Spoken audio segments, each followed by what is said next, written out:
With more than 2 weeks left in the regular season, the Boston Celtics already wrapped up the top seed in the Eastern Conference. They can soon clinch the NBA's best record, which would give them the home court advantage to the NBA Finals if they advance that far. The Celtics' first-round opponent will not be determined until after the play-in tournament, but the possibilities are becoming clear. Even with a lot of regular season basketball remaining, it is okay to think ahead of what is next. The Boston Celtics may be the NBA's best team by a country mile as we inch closer to wrapping up the 2023-24 regular season. But they still have some work to do if they want to win the 2024 NBA Finals. As good as the 5 All-Star caliber starters in the Celtics can deploy their opponents are, and as competent as their bench may be, Boston still has significant issues closing out games against the league's best ball clubs. If the Celtics want to be in the best position possible to finally hang banner 18, they will need to address this shortcoming in a hurry. We have all seen the team develop into pointless iso ball before, losing an easily winnable game.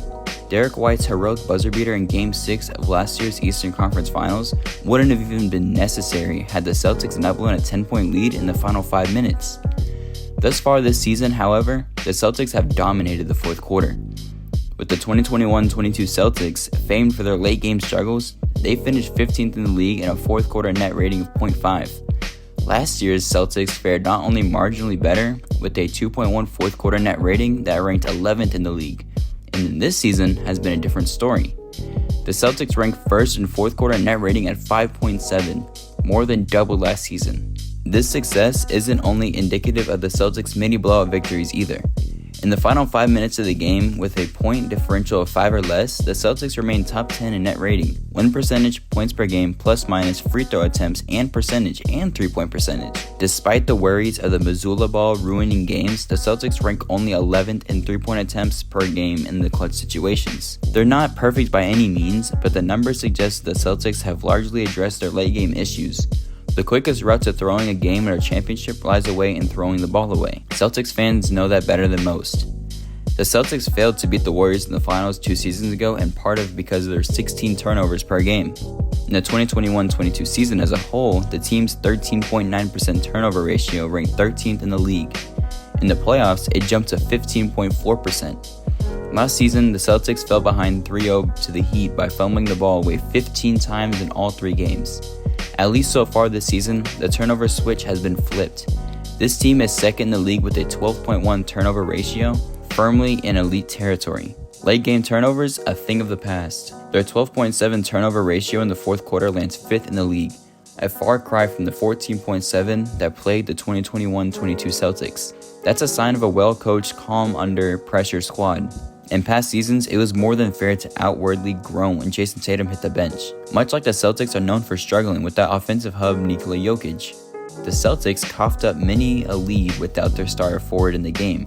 The 2021-22 Celtics, finals trip and all, had their net rating decreased by a whopping 14 points when Tatum was off the floor. With him on the court, they were dominant. Without him, they performed at the level of this year's Atlanta Hawks. The 2022-2023 Celtics improved in that factor, but still suffered a 5.6 point drop in the net rating on the bench. This year, the difference is not only 1.8, the Celtics are the best team in basketball, whether or not Tatum is on the floor. That level of basketball is historically great. Come playoff time, the Celtics may not be forced to run Tatum into the ground as they have the years past. The ability to stay in games without your number one option separates the good from the great. No one came out of last year's playoffs catching more flake than Jaylen Brown. While Brown was excellent against the Hawks and Sixers, he fell apart versus the Heat in the Eastern Conference Finals. It appears he has not forgotten. Brown is putting together one of the most impressive seasons of his career, and his recent production has reached an elite level, one that, if maintained, will only fuel the team's championship aspirations. Since the All-Star break, Brown is averaging 28 points, 6 rebounds, 3 assists on 53% from the field and 40% from deep. These are first-team All-NBA numbers. Brown's mastery of the mid-range game gives the Celtics a perpetual fail-safe on offense, and the stats confirm he can score in any situation. He is shooting 61% on tightly defended shots within the arc and an unbelievable 58% on possessions in which he scored 7+ triples. He is shooting 61% on tightly defended shots within the arc and an unbelievable 58% on possessions which he records 7+ dribbles. When Brown decides to score, there isn't much being opposed teams can do. When Brown decides to score, there hasn't been much opposing teams can do to stop him.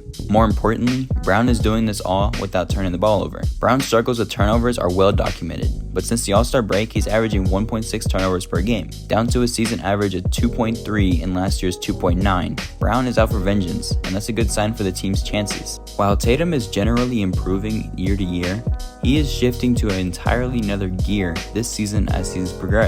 Over his last 24 games, Tatum is shooting 40% from 3 and is averaging 6 assists per game. Anyone who is tuned into this dramatic improvement in his decision making and the numbers reflect that.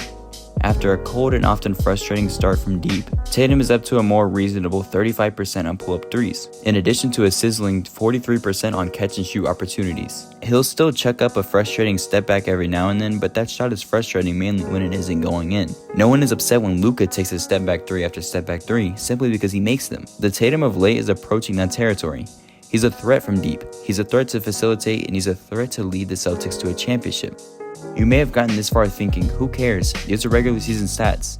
Yet for all the talk the regular season doesn't matter, this regular season has been distinct from all those before, and in the historical range where predictions are unavoidable. The Celtics are currently third in NBA history in net rating, only behind the 95-96 and 96-97 Chicago Bulls, both of whom won the championship. And teams in the top 10, all but the 2015-16 Spurs and the infamous 15-16 Warriors, fell short of a title. They are 5th in NBA history on the margin of victory. Unsurprisingly, the 4 teams ahead of them all won the championship. Make no mistake, this is historic company. To ignore the unique domination we've all witnessed would be crying shame. If history is any measure, we'll be seeing this team go deep in the playoffs.